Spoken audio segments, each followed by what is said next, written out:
आपको बता रहे हैं कि किस तरीके से ओवैसी की ओर से तमाम बातें यहां पर कही गई हैं। और अब आपको बता देते हैं महबूबा मुफ्ती के इस बयान के बारे में, जमाते इस्लामी की पैरवी करती हुई यहां पर नजर आई हैं। ये तमाम बातें महबूबा मुफ्ती की तरफ से कही गई है। उनकी ओर से कहा गया है कि जमाते इस्लामी पर जो बैन लगा हुआ है उसे हटा देना चाहिए। ये इस वक्त की बड़ी जानकारी आपको दे दें।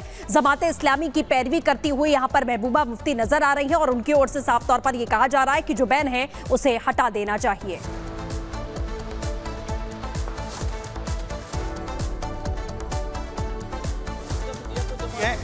जिसमें सरकार को जमाते इस्लामी से बैन हटाना चाहिए, इसकी पैरवी वो करती हुई दिख रही हैं। तो ये बड़ी खबर आपको बताएं जिसमें कह रही है महबूबा कि जमाते इस्लामी का जो बैन सरकार की तरफ से है उसे हटाया जाना चाहिए। इस्लामी के ऊपर बैन हटाना चाहिए, क्योंकि अगर इस मुल्क में कम्युनल जमातें जैसे जो पूरे मुल्क में जहर फैला रही हैं इस वक्त, मैं उनका नाम नहीं लेना चाहती हूँ, जो जुलूस निकालते हैं, जो मस्जिदों पे पत्थर मारते हैं, जो मुसलमानों को लिंच करते हैं, आप उन पे तो बैन नहीं लगाते हैं। जमात इस्लामी जो एक ऐसी ऑर्गेनाइजेशन जिसका तालीम में बहुत बड़ा रोल रहा है, जिन्होंने सैलाब में बहुत बड़ा काम किया, जिन्होंने कोविड में लोगों की बड़ी मदद की, उनके ऊपर बैन लगा दिए। क्यों लगाया बैन? अगर आप चाहते हैं कि वो इलेक्शन में हिस्सा ले रहे हैं, बहुत अच्छी बात है, पर उस जमात के ऊपर से बैन हट जाना चाहिए। तो महबूबा जमाते इस्लामी की पैरवी करती हुई नजर आ रही है। तो वहीं बड़ी खबर आपको बताएं, उमर अब्दुल्ला की तरफ से कहा गया है कि अगर बैन नहीं हटता है जमाते इस्लामी की तरफ से तो निर्दलीय चुनाव यहां पर लड़ें। जम्मू कश्मीर में चुनाव का ऐलान एक तरफ हो चुका है, तो वहीं दूसरी तरफ अब उमर अब्दुल्ला भी जमाते इस्लामी का जो समर्थन है वो करते हुए नजर आ रहे हैं कि प्रतिबंध नहीं हटता है तो निर्दलीय जमात उम्मीदवार जो है वो चुनाव लड़े। सुनिए क्या कुछ कहा उन्होंने। हर किसी को इलेक्शन लड़ने की खुली छूट है। जमाते इस्लामी जो ये कोशिश कर रही थी कि उनके ऊपर लगाई हुई बैन जो है वो उठे, और बैन उठने के बाद वो अपने नुमाइंदे इलेक्शन में उतारने की बात कर रहे थे। बदकिस्मती से इलेक्शन ब्यूगल बजने से पहले उनके ऊपर लगाई हुई बैन उठी नहीं। आज अखबारों के जरिए ये खबर आई है कि शायद वो अब इंडिपेंडेंट जो है कैंडिडेट्स उठाएंगे। बिस्मिल्लाह, हम तो चाहते थे कि वो अपने सिंबल पे कैंडिडेट उठाएं, अपने पार्टी जमाते इस्लामी के नाम पे कैंडिडेट उठाएं, लेकिन अगर वो मुमकिन नहीं हुआ तो चलिए आज वो आज़ाद उम्मीदवार ही सही आए मैदान में, अपना मंशूर लेके, अपने इरादे लेके, अपने वादे लेके, और फिर लोगों तक है वो किसको वोट देना पसंद करेंगे। तो भाई बीजेपी लगातार हमलावर है। आपको बता दें बीजेपी ने नेशनल कॉन्फ्रेंस, इसी के साथ कांग्रेस पार्टी और महबूबा मुफ्ती पर जमकर पलटवार किया है। क्या कुछ कहा है आपको सुनाते हैं।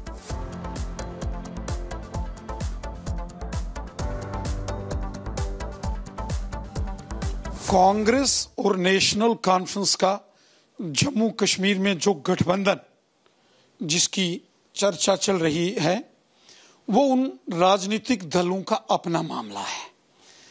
कांग्रेस और नेशनल कॉन्फ्रेंस ने लोकसभा चुनावों में भी गठबंधन किया था और जम्मू कश्मीर में करारी हार कांग्रेस और नेशनल कॉन्फ्रेंस को मिली थी।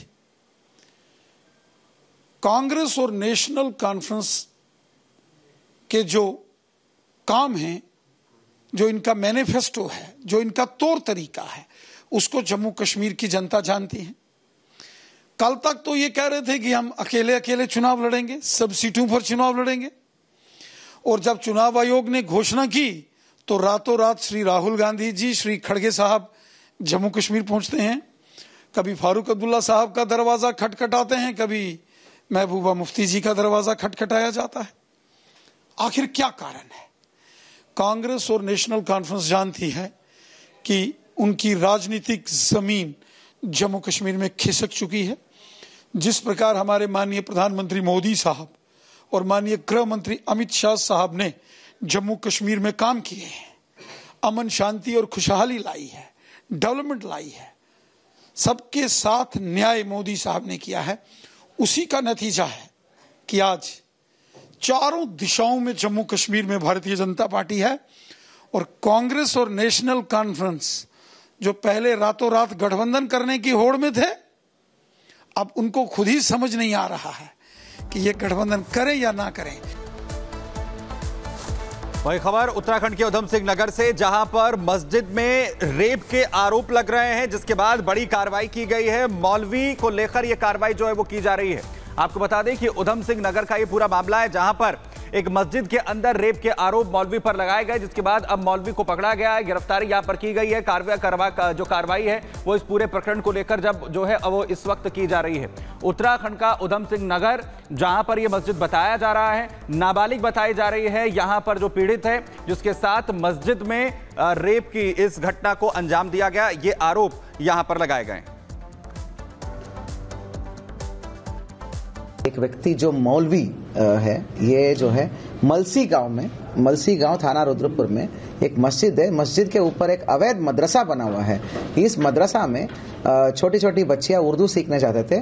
उन बच्चियों का शारीरिक शोषण, बलात्कार और मतलब पोर्नोग्राफी दिखाना, ये सब चीजें होता था करके तहरीर आया था। तो उस तहरीर के आधार पर तत्काल हमने, एक बच्ची की मां ने तहरीर दिया था, उसके आधार पर हमने एफआईआर करके उस मौलवी को गिरफ्तार करके जेल भेज दिया। महाराष्ट्र से एक ऐसा वाकया सामने आया है जिसने सबको हिलाकर रख दिया। आपको बता दें कि स्कूल के बाहर आपस में कुछ लड़कियां मारपीट करती हुई नजर आई हैं। आपको दिखाते हैं पूरा मामला 1 मिनट की रिपोर्ट में।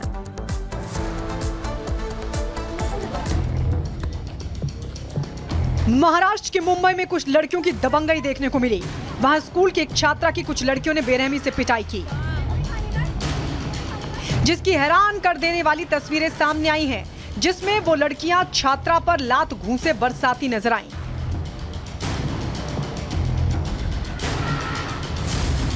इस दौरान वहां कई लड़के और लड़कियां भी मौजूद थे, लेकिन वो लोग छात्रा को बचाने की बजाय खड़े होकर तमाशबीन बने रहे और लड़कियां छात्रा की बेरहमी से पिटाई करती रहीं। छात्रा ने खुद को बचाने के लिए वहां से भागने की कोशिश की, लेकिन लड़कियों ने उसे जमीन पर गिरा दिया और लातों से हमला करने लगी। इसी बीच एक लड़का पहुंच गया, जिसने लड़कियों से छात्रा को छुड़ाया। वीडियो वायरल होने के बाद पुलिस एक्शन में आ गई। पुलिस ने इस मामले में केस दर्ज कर जांच शुरू कर दी है। Bureau report, Republic Bharat. और अब बात करते हैं राजधानी दिल्ली के शूटआउट में, जहां पर तिलक नगर में शूटआउट को अंजाम दिया गया था। और आपको बताया, इसमें कार्रवाई करते हुए नंदू गैंग के शूटर को एनकाउंटर के बाद पकड़ा गया है। देखिए इस रिपोर्ट में। तिलक नगर सिंगला स्वीट्स में हुई फायरिंग और द्वारका नॉर्थ इलाके में हुई फायरिंग मामले में दिल्ली क्राइम ब्रांच ने नंदू गैंग के एक शूटर को गिरफ्तार किया है। किस तरीके से इसकी गिरफ्तारी हुई है, मेरे साथ बातचीत करने के लिए क्राइम ब्रांच के एडिशनल सीपी संजय भाटिया हैं। सर, किस तरीके से आपको इन्फो मिला और किस तरीके की गिरफ्तारी हुई? कल रात को हमारे को सूचना मिली कि उस वारदात में शामिल जो सिंगला स्वीट्स में फायरिंग हुई है, और शायद द्वारका नॉर्थ की जो घटना है उसमें भी वो सम्मिलित हो सकता है। तो इसकी सूचना को हमने डेवलप किया। इस सूचना पे काम करते हुए हम लोगों ने ट्रैप लगाया। द्वारका स्पोर्ट्स कॉम्प्लेक्स की रोड पर हम लोगों ने जब ट्रैप लगाया तो हमें एक शख्स आता दिखाई दिया। चैलेंज करने पर वहां से फायरिंग हुई। इधर से जवाबी फायरिंग हम लोगों ने भी की। फायरिंग करने के बाद हम लोगों ने इफेक्टिवली, एफिशिएंटली, सतर्कता से उसको ओवरपावर कर लिया। और जब व्यक्ति को हमने पकड़ा तो उसकी पहचान विशु एलियस क्रांति के नाम से हुई है। ये शख्स सिंगला स्वीट्स में जो